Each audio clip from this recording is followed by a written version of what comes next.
Hello and welcome to Timm's BMW Repairs and Information. Well, I'm here today on the ground behind the E31. This video is also applicable to most of the BMW range from about 1988 to 2002. Now, if you're in a situation where you can't get the trunk or boot open, and I'll call it a boot from now on because I am English, what are you going to do? Well, you should know there's an emergency procedure for getting the boot open, but the most important thing is, have you tried it? And if you haven't tried it, why haven't you tried it? You're going to wait until it doesn't work and then you try it and you can't get your boot open. No, that's a bit daft. So, and this is brought on by a thread on BMW forums where someone says, I can't open the boot, I've tried the emergency procedure, it doesn't work. Well, for goodness sake, why do you leave it until it's not working before you try it, for goodness sake? You should have tried it by now. So if the latch isn't doing anything at all, you can use the emergency procedure, and it doesn't even need batteries in the car, it doesn't even need an engine in it. So the procedure is quite simple, and we're going to go through this step by step in a minute. Arm the lock, remove the key, put your finger up there, get your hand round the boot so you can get a good purchase on it, press up, keep pressing up, lift the boot. It's as simple as that, and you should have tried it already. I need you to tell me in the comments why you haven't tried it yet, for goodness sake. So yeah, try it before you need it. So what we're going to go through now is exactly the problems you might have where the mechanical system doesn't work. A few trip ups, like having the glove compartment locked, and that stops the electrical action of the lock, and also which keys work, and more importantly, which keys don't work for the mechanical opening of the boot. Okay, let's get on with it. Let's have a close-up look of how the system works. Right, we go. First of all, I use the standard key, 3-button key. Key goes in, anti-clockwise, remove the key, press the button up. Get your hand round the boot lid like that so that the actuator arm comes out fully. And that's all this half has to do. The rest of it's associated with the bottom half. So we do it again. Key in, arm, put your hand round the boot ready to go, give it a good firm push upwards, actuator arms up, that's fully working. Now, you don't actually have to remove the key. That isn't part of the emergency unlocking procedure, but the standard 3-button key doesn't fit past the number plate trim. I'll show you what I mean. So I can leave the key in there, actuator arm comes out a little bit but not far enough, and that's because the body of the keys hit the trim. Now if we use the wallet key, I'll show you what I mean.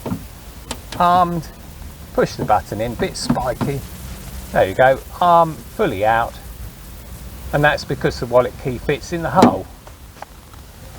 So you can do this with either the standard 3-button key, should have 2 of them, and the wallet key. So either of those, jobs are good. And now if you're driving your car along using the valet key, which you can because it will fit in the door locks, it will fit in the ignition lock, and it will start the car, then that's not going to work on the boot. This is the valet key, and it's designed so it doesn't fit in this lock. It doesn't physically fit in because it doesn't have the slot on it like a standard key does.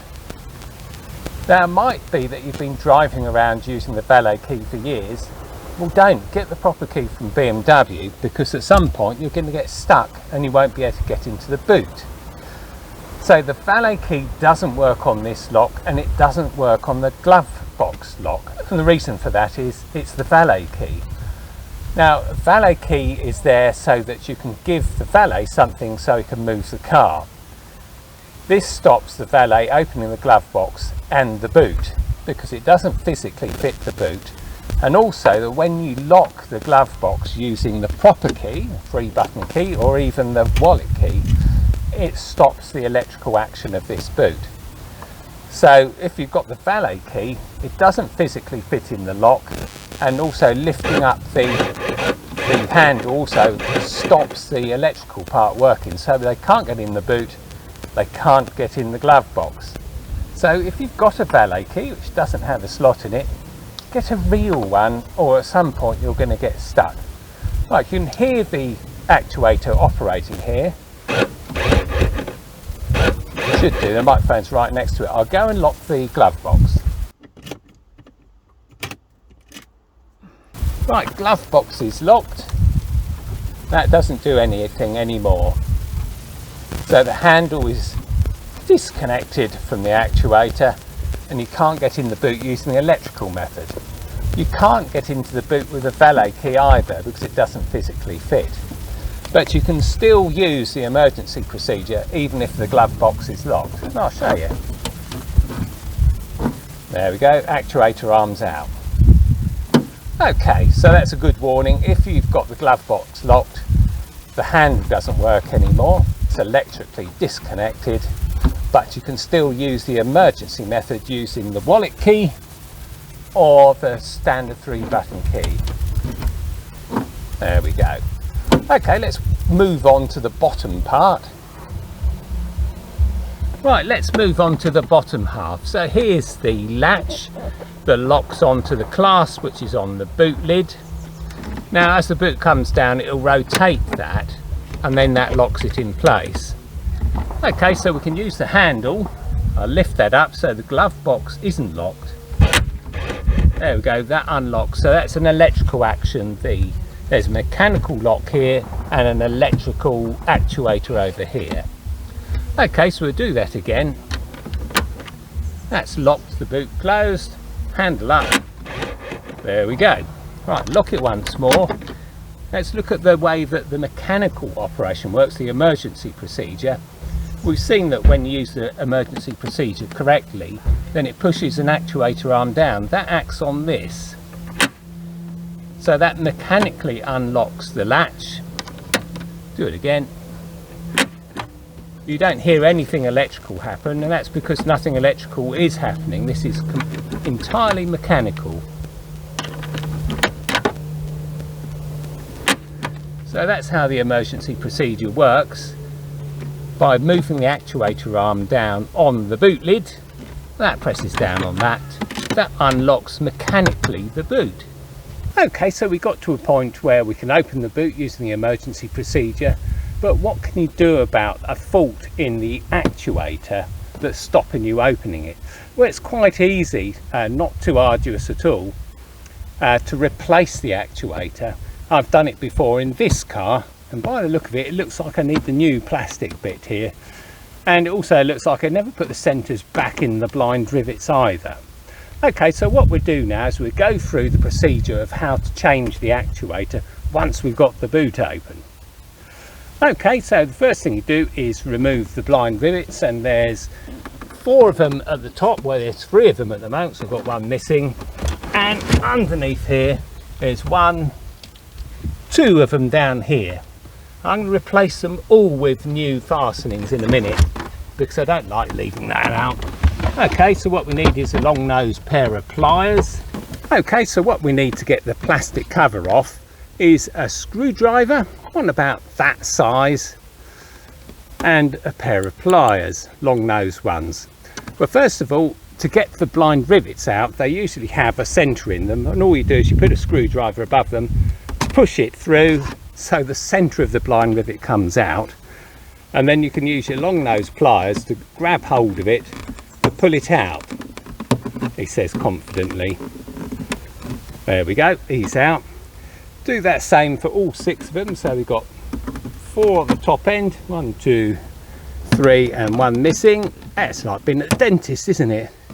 Yes, number 1 okay, number 2 okay, number 3 okay, number 4 missing. There we go.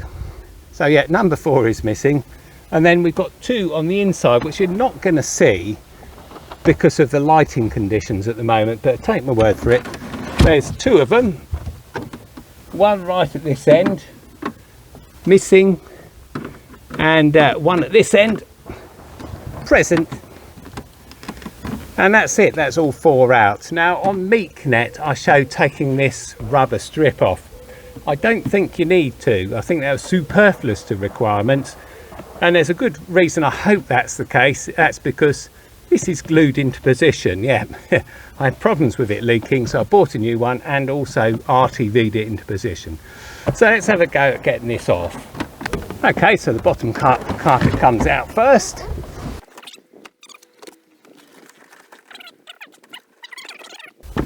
Right, so we're in. We can now remove the plastic cover. There's a couple of little sort of places on it where you can put your hands through. Get it to that point, and you can see the loom runs through it, so you've got to remove the loom from all the clips. And there we go, plastic bit out. Time for a new one. I think that's just about had it. Right, the next stage is to remove these 3 bolts. They hold the mechanical catch and the actuator, which is over this side, in place. First of all, you need a pencil, and what you need to do is mark round the bolts so you get it back in exactly the same place when you replace it. I'm not sure if there's any movement in there, but it's always best to do this. There we go. Right, so once you've marked them, you can remove all of the 3 bolts. 10mm bolts. I'm not going to remove mine. The reason for that is they're Loctited in place. And that's important to make sure that the catch doesn't move from its set position. But I can show you what it looks like when it comes out, and I can show you what goes wrong with them as well. Yeah, thanks Tim for that. Yeah, here's the actuator. Mechanical bit to the right, electrical bit to the left, joined together by a screw. There might be 2 of them, I can't remember, but anyway, there's 1 screw this side, that comes undone, possibly one the other side, and then you disconnect the green actuator bit. As you can see, it comes into 2 halves. Then you can separate it into the mechanical bit and the electrical bit. There's the electrical bit on its own, and that's what failed on my one. Now inside it's got a little gear train, so it's got an Archimedes screw, gear train, an electric motor, and the green bit to the right has got a return spring in it, and that's quite often what fails. So there's the return spring in the middle, like a watch spring. Yet that snapped in half. It wasn't immediately obvious, but that stopped it all working. So you can generally get them from eBay. They usually come with a mechanical part as well as the electrical part. I was perfectly happy with the mechanical part of mine, especially after it's all greased up and everything. So I opted to keep my mechanical latch and replace the electrical actuator, and the job was a good one. And it's just a case of putting it back in exactly the same order as you took it apart. Right, before we put it back together, I'm going to use some Loctite 7503. I'm going to use a rust proofer. Use one that you know works, like Loctite. There we go. As I say, water will get in here when you open the boot. If it's been raining, it drops into this point, so it's always going to go rusty. It's a bit you never look at, so I put some more Loctite on there. You can see I've done it before in the past. Just stops it migrating.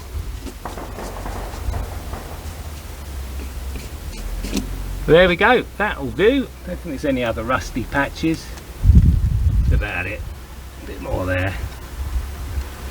That's it, get it to go under the seal. And that's just going to stop it going rusty. Right, let's put it back together. Let's put the plastic parts back in. Okay, first thing we have to do is put the looms back in the little catches. There we go. 1, 2, goes over the lump in the middle. Then it goes through 3 and 4. That's ready to go back in. Sort of manhandle it into place. And then we need to replace the blind rivet, so I'll go and get some. Yeah, as per usual with these kits, haven't got one that fits. That's better. Okay, so yeah, we're going to use a few of those, 6 of those. They need a hammer to knock in, so I've got to break the seal between the 2 plastic halves. 6 in, normally just push the tops in, but that doesn't work on these. I found out with the 118.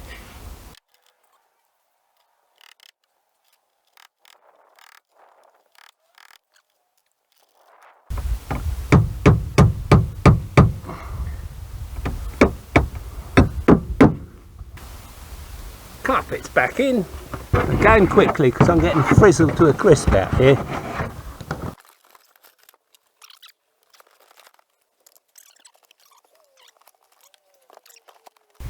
Right, there we go then, all done. Yeah, it was a bit hot earlier on, I must admit, got a bit frizzled. So anyway, yes, as we saw, that actuator is used in a few other BMW models, let alone the E31, so this routine is applicable to them as well. If you enjoyed this, put the thumbs up, keep subscribing, keep commenting, and as I always say, I'll try and get round to the comments and replying to them as soon as possible. I've got hundreds of them these days. If it's really something urgent, put it on bimmerforums.co.uk or .com and you'll get an answer from a lot of other people other than me. See you next time.